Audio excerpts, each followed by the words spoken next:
This video is brought to you by patreon.com/worsttake. Get access to exclusive live streams and Discord servers, on-screen shoutouts, and early access to some videos when you join now. Help make sure that we can continue to make content like this by supporting the Patreon. Links are in the description down below.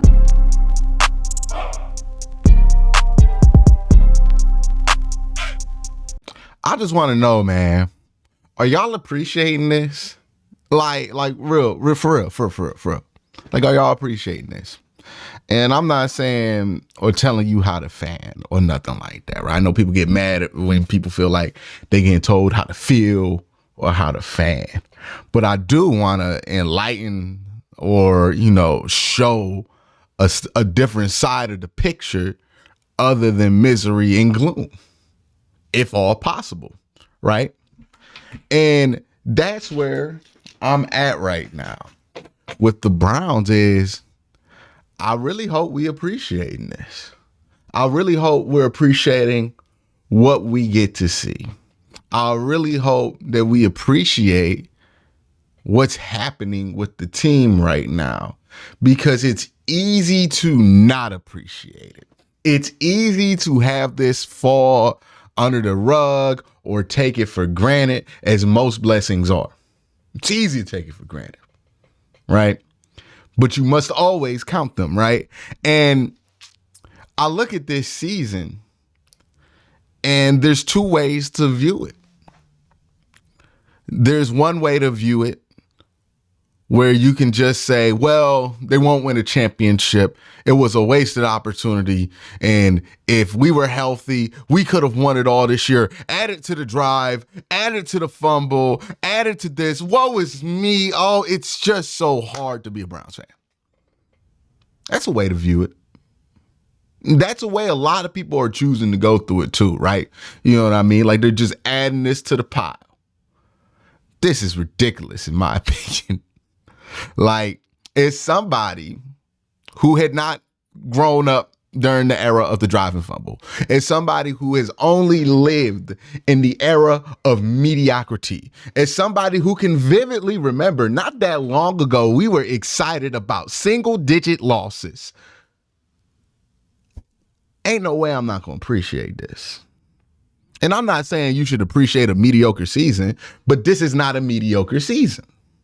Right? This isn't like when the Browns limped to 8 wins with Baker Mayfield in the labrum year. This isn't like when the Browns stumbled to 7 wins last year. Nah, those seasons I could understand when you just wanted those seasons to end and you wanted it to just be over, because those weren't impressive in any way.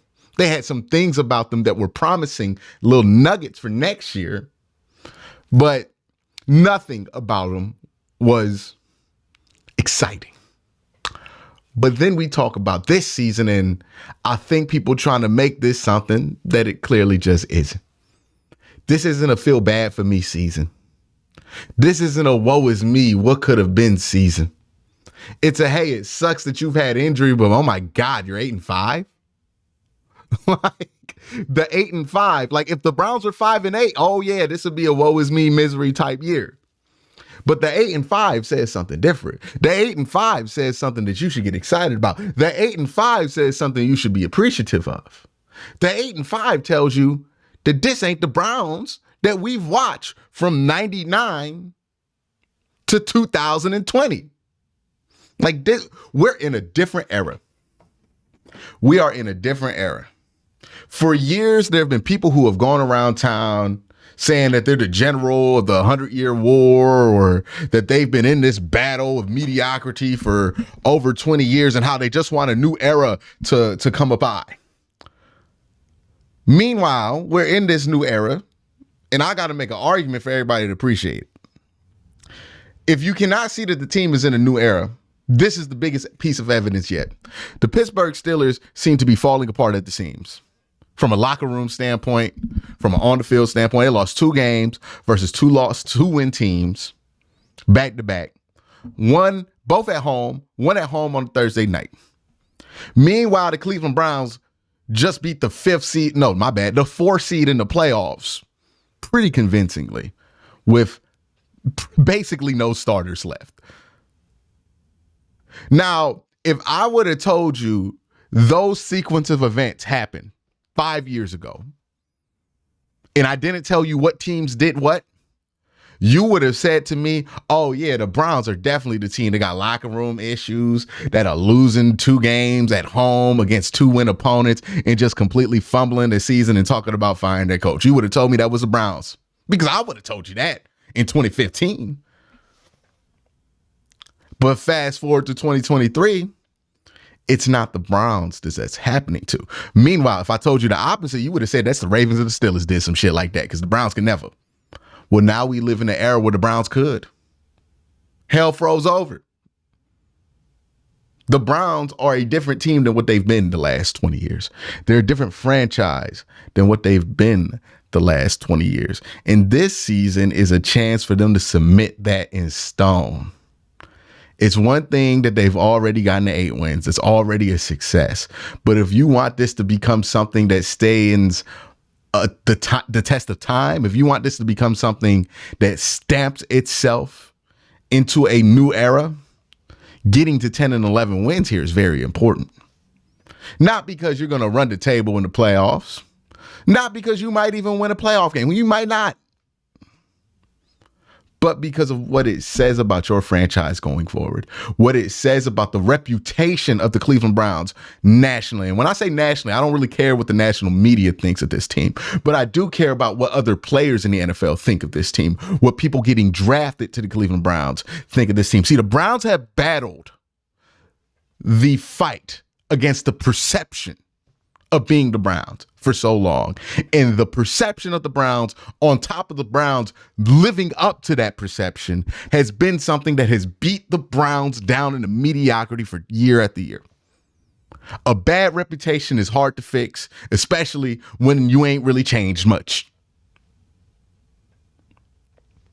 But if the Browns get to 10 or 11 wins, and people start looking around and go, well, they've kept the same coach for 4 years, and look at the talent that they've developed. And man, Kevin's got a really good record as a head coach, and look at what they're able to, they got kind of a program. All of a sudden, the Browns become a good brand, something that you don't have to fight. How many players have been drafted to Cleveland, whether they will admit it or not, and went damn? Now, I know it's not fun for us to admit because we associate people saying that with the city when I don't think it has much to do with the city and it has everything to do with the brand name of the Cleveland Browns. But so many players have been drafted by the Cleveland Browns and went, Or how many jokes have you heard about players who weren't drafted to the Cleveland Browns about how much they didn't want to get drafted to the Cleveland Browns? Hell, Bernie Kosar is a legend in this town because he specifically did the opposite. Yeah, he was really good at football. I mean, that matters too. But the point still remains. You had to overcome that. The second you drafted somebody, that draft pick was nervous about this because their agent told them you don't want to get drafted to the Browns. Their family members told you you don't want to do nothing with them Browns, right? So they get drafted to the Browns, all of a sudden they on edge. It's hard to buy into a program when you're on edge, and then they firing the coach, and then you seeing them live up to that expectation in person. It's hard to develop talent like that. Now you don't have to fight that hurdle, especially if you do something like get to 10, 11 wins, have a coach with 2 coach of the years, and get to the playoffs. That's not a hurdle you fight anymore, at least in the immediate future, because that's not how you're seen. If you're trying to sign a free agent and it comes down to you and what's a team like the Chargers, that free agent's probably going to pick you. When in past years, why would I go to Cleveland unless they offer me the most money? Because they're not going to win. But you look at Cleveland now, you go, oh, that's a place where I could win. Or that's a place who can find me the right spot to be in. The Browns and the work that they've done with Obo Okoronkwo goes a long way. The work that they've done with Anthony Walker It goes a long way. The work that they've done developing mid-round guys like Martin Emerson goes a long way. The work that they did with Wyatt Teller and getting him to Pro Bowl form goes a long way, because free agents look at that and go, oh, this is a place that knows what they're doing. So if I sign here and they want me, they must think it's going to be a good fit. And that good fit's going to benefit me, and I'm going to make more money. I'm going to sign with Cleveland. The perception of being the Browns has been whipping the Browns' ass for years. Look, it ain't helped that the Browns have lived up to that perception, but it certainly hasn't helped that the perception is there. It's been a anti-symbiotic relationship. I'm pretty sure that's a better, more intelligent word to use for that, but that's the word I'm using. That's what it's been with the Cleveland Browns. That's the battle they've been fighting for 20 years. And they've slowly picked away at that, and slowly picked away. And this is the piece to pick away with it, because this, more than if you would have won 13 games with Deshaun Watson, says what you needed to say. In some ways, it could be more important for the future of your program than of going this same record with Deshaun Watson. Because if you were 8-5 with Deshaun Watson, that's not that remarkable.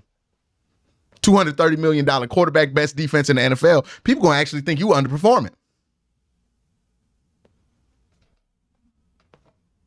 Am I wrong?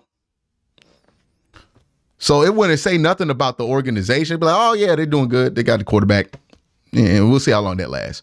But you do this with 4 different quarterbacks starting, the most anti-Cleveland Browns season of all time. Well, that starts to wipe away the perception.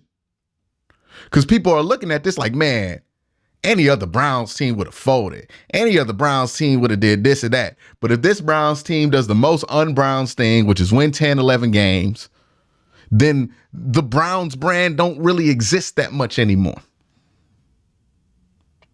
This is a season about ending that perception. This is why you should be invested in these games. Again, if they don't win them out, okay, it stinks, but you still had a good season. It's not much you could lose there. But if you do win, the reward is pretty good. And it might not be a Super Bowl, but it's something that's going to help you get to a Super Bowl. Like, in order for the Browns to ever get to a Super Bowl, they had to shed this. This is what they had to shed first, which is the perception of being the Browns. And maybe that's why all these injuries happen, right? Maybe that's why the universe put it on the Browns' plate in order to tell us that we need to shed the reputation of being the Browns before we can get the rewards of, rebuilding for years and years and years. But that's what the Browns are. People see Cleveland on the schedule. They respect that now. Hey, man, you don't want to mess around with the Cleveland team. I was talking to Jaguars fans. I was like, yeah, man, them Browns ain't nothing to mess with. I understand they got a lot of injuries. They still a good team. That's not the reputation we've had. And that has a lot to do with stability. That has a lot to do with continuity. That has a lot to do with good talent development. That has a lot to do with good coaching, good culture, all of that. And it's been a trial and error process, even within the Kevin Stefanski era, right? You had to make some moves at coaching. You had to switch some guys in, switch some guys out, get rid of some players, bring some other players in. It's been a trial and error process. Every team trying to find an identity has that trial and error process, makes those mistakes. You think Pittsburgh didn't? I promise you, you go back into the early 90s and you look at some of that stuff the Pittsburgh Steelers was doing, you would be very unimpressed early on in Bill Cowher's run. But Bill Cowher built something. And then he built it, and then he maintained it, and then he handed that thing off to Mike Tomlin, and then Mike Tomlin maintained it. And it took, from 1991 to now, and now we finally seeing some cracks in that. This is your chance, Cleveland. More so than any, to say something about the culture of this franchise, the culture of this team, and who this team will be going forward. This is a great chance, and this is why these games matter, and this is why I appreciate what's happening this season, and why we could look back at this season as one of the most important seasons in Cleveland Browns history. And I don't want you to look back at it and realize how much time you wasted complaining about it. How much time you wasted not appreciating it. Because what we're seeing here, while it's not the sexiest thing in the world, is important. And we should appreciate it. But that's my thoughts. Let me know what you think in the comment section down below. Y'all have a great day. Have a better night. Peace.